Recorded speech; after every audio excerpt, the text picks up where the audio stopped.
Steven স্মিথকে বুঝিয়ে দিলেন নাহিদ রানা আসলে কে। এক ওভারে অস্ট্রেলিয়ার সাবেক অধিনায়ককে পুরোপুরি নাজেহাল করে তুললেন tiger speed star.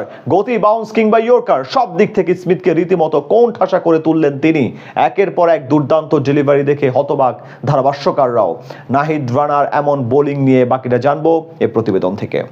Steven Smith জগৎ জুড়ে যার নাম উচ্চারণ হয় সুনামের সাথে। অস্ট্রেলিয়া জাতীয় দলকে দীর্ঘদিন অধিনায়কত্ব করিয়েছেন গর্বের সাথে। আইপিএল, বিগ ব্যাশ থেকে শুরু করে দুনিয়ার বিভিন্ন লিগে তার পারফরমেন্স চোখে পড়ার মতো।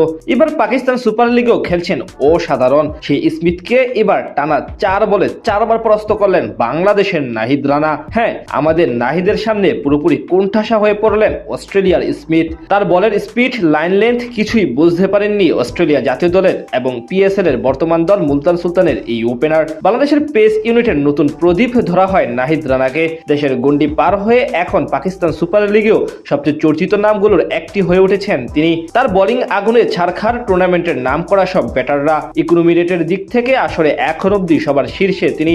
বলা চলে একেবারে উপরে আছেন নাহিদ। সেখান থেকে তার দল পেশোয়ার জালমির অপরিহার্য সদস্যে পরিণত হয়েছেন তিনি। সেখান থেকে আজ আরো একবার দেখালেন নিজের বোলিং ভেলকি। বিশেষ করে তার সামনে অস্ট্রেলিয়ার স্টিভেন স্মিথ যেভাবে অসহায়ের মতো একের পর এক গা বাঁচিয়ে বল মোকাবিলা করেছে তা দেখে একজন টাইগার ভক্ত হিসেবে আপনি গর্ব করতেই পারেন।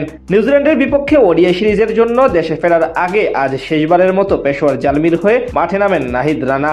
এদিন আগে ব্যাট করে কুশাল মেন্ডিসের দুর্দান্ত অর্ধশতকে প্রায় 200 ছুঁই পুঁজি পায় ফ্র্যাঞ্চাইজিটি। জবাব দিতে নেমে শুরুটা ভালো করলেও ইফতেখার আহমেদের শিকারে পরিণত হয়ে সাজঘরে ফিরে যান মুলতান সুলতানের ওপেনার সাহিবজাদা ফারহান। এদিন পাওয়ার প্লেতে একাই 3 ওভার বল করেন বাংলাদেশের আরেক পেসার শরীফুল ইসলাম। অন্যদিকে ম্যাচের 9ম ওভারে আজ প্রথম আক্রমণে আসেন নাহিদ রানা। এসেই নিজের সামর্থ্য দেখান মুলতানের ব্যাটার স্টিভেন স্মিথকে। সেই ওভারে প্রথম বলে নাহিদ স্মিথের ব্লক হলে দুর্দান্ত ইয়র্কার ছুড়েন। সেটি সামনে বেড়ে খেলতে গিয়ে পুরোপুরি পরাস্ত হন ব্যাটার। বল চলে আসে বোলারের হাতে। এরপর দ্বিতীয় বলেই নিজের প্ল্যান পরিবর্তন করেন রানা। এবার ছোড়েন শরীর বরাবর স্টাম্পের উপরে। সেটি খেলতে গিয়েও পুরোপুরি ব্যর্থ হন স্মিথ। পরের বলে আবারও ব্যাটারকে বিট করেন রানা। এবার তার গোট লেন্থের আড়াআড়ি ডেলিভারি সামনে বেড়ে খেলতে গিয়ে মিস করেন ব্যাটার। ঠিক পরের ডেলিভারি তো স্মিথকে বোকা বানান তিনি। সে ওভারে কেবল 5 রান দিয়ে যান রানা। স্মিথের মতো একজন অভিজ্ঞ ব্যাটারকে এমন ভাবে কোণঠাসা করে তোলা এবং টি-20 ফরম্যাটে টানা 4 বলে 4 বার পরাস্ত করা চারটেখানি কথা নয়, সেটাই করে দেখালেন বাংলাদেশের এই পেসার। এদিন নিজের তৃতীয় ওভারে বল করতে এসে প্রথম উইকেটের দেখা পান রানা। তার করা 148 কিলোমিটার বেগের এক ডেলিভারি চোখেই দেখেননি তরুণ ব্যাটার আরাফাত মিনহাজ। সব মিলিয়ে নাহিদ রানার এমন বোলিং এবং লাইন লেন্থ দেখে ধারাভাষ্যকাররাও ভূয়সী প্রশংসা করতে থাকেন।